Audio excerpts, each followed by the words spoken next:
Hey guys, thanks for tuning in to Hip.io again. Today I'm just going to be doing a quick follow-up on my Gear S3 here. I've had about 2 weeks of use and I just wanted to give you guys some feedback. The first thing I'll start off with is the battery life. The battery life on the website said it got about 3 days, and it came pretty close. I got about 2.5 days off of one charge. As you can see, I'm not using an intense background, so that would have made a difference. The blacks here are pretty much off, and the only kind of power being generated is going to be through that white pixels right there. When I did flip it to always on display, and if you guys don't know how to do that, I'll show you quickly. You'll just hit the home button here, and you'll just go into your settings, and then you'll go to style, and then you would just select watch always on.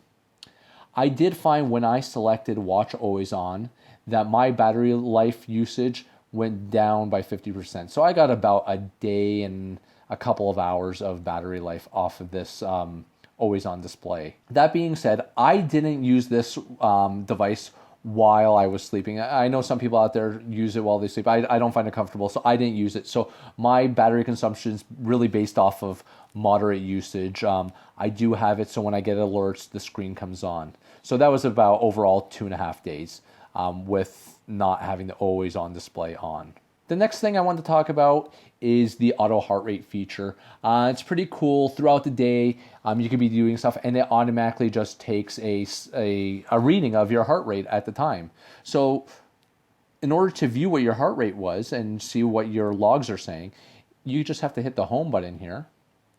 And then you just go into your S Health. And then you just scroll over into your heart rate section here, your BPM.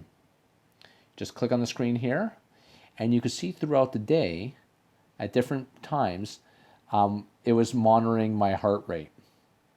So we'll just go through here. And as we can see, around 1 to 2 p.m., it looks like I was about to have a heart attack because my heart rate was 94, and I know I was sitting down during that time.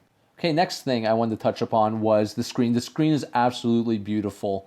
I have absolutely no complaints about it. Swipes very easily. They did enable this cool feature because right now, as you can see, I'm swiping with my finger because obviously it feels the texture.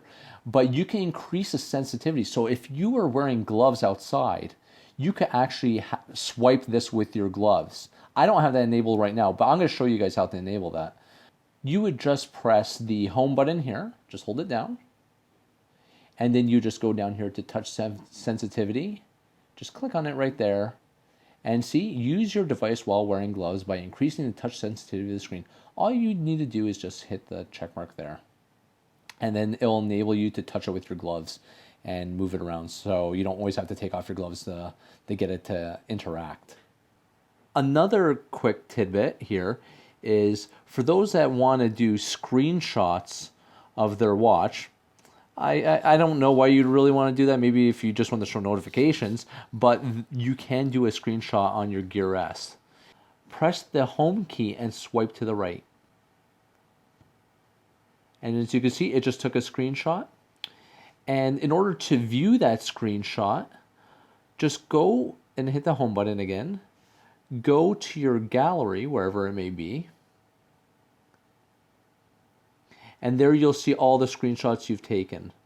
So I'll just click on that one there, and from here you'll be able to send this to your smartphone. Just click there, you can delete it, or you just hit and you just press send to phone, and it'll send it right to your device. So the next thing, if you go into your Gear app, you could actually program all these buttons. You could program the buttons here to have certain actions for emergencies. So in my case here, if I were to click on this button here 3 times,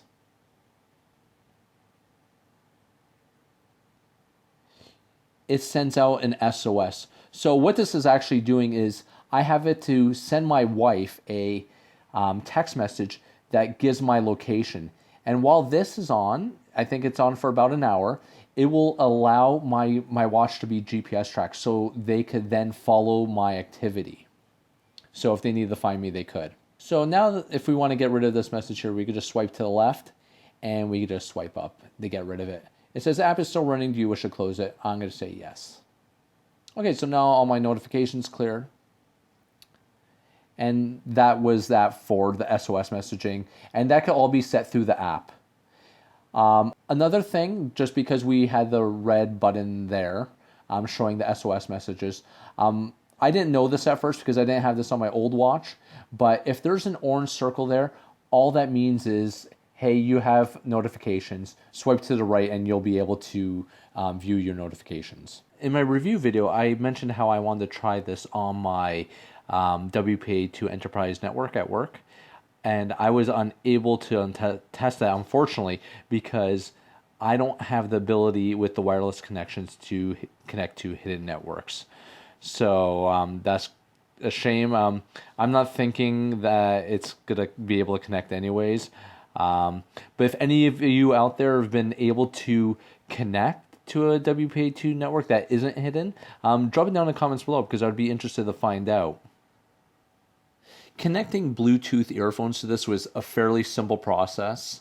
I was able to just do that by going into my home button here, going to my settings, and scrolling down to the bottom here, choosing connections, and selecting the Bluetooth on, and just selecting the Bluetooth headset. It connected fairly easy. I run a pair of Sony 950 XTs, I believe, and it connected seamlessly.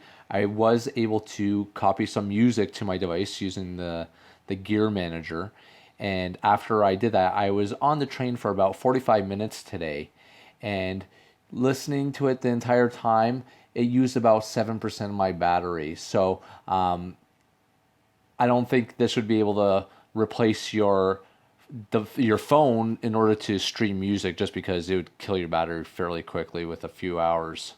Okay, so the last thing on my list here that I wanted to talk about was the menu options here. So when you hit the home button, there's tons of different little applets in here that you can go through. And you'll see that there's, like here I have about 3 pages. You can use a dial for this, but you can also use your finger to swipe left and right through these here in order to not use your dial so much. Also on this screen here, these button orderings, or sorry, these app orderings are completely customizable. If you go onto your Gear S app, you can actually change the order in the way these icons are presented. So I have changed mine. As you can see, I put the settings button here, S Health, music, find my device, the Nest app, and these are just the most active apps for me. So I prefer to have it in this order, and I put my least active at the very end. Okay, so that concludes this video. If you have any questions, if you need me to try anything, just drop them down below in the comments and I'll be sure to try it out. I'm sure I've probably missed some stuff that you guys may want to know. So help me help you. So yeah, that's pretty much it. And I will see you guys on the next one. Thanks.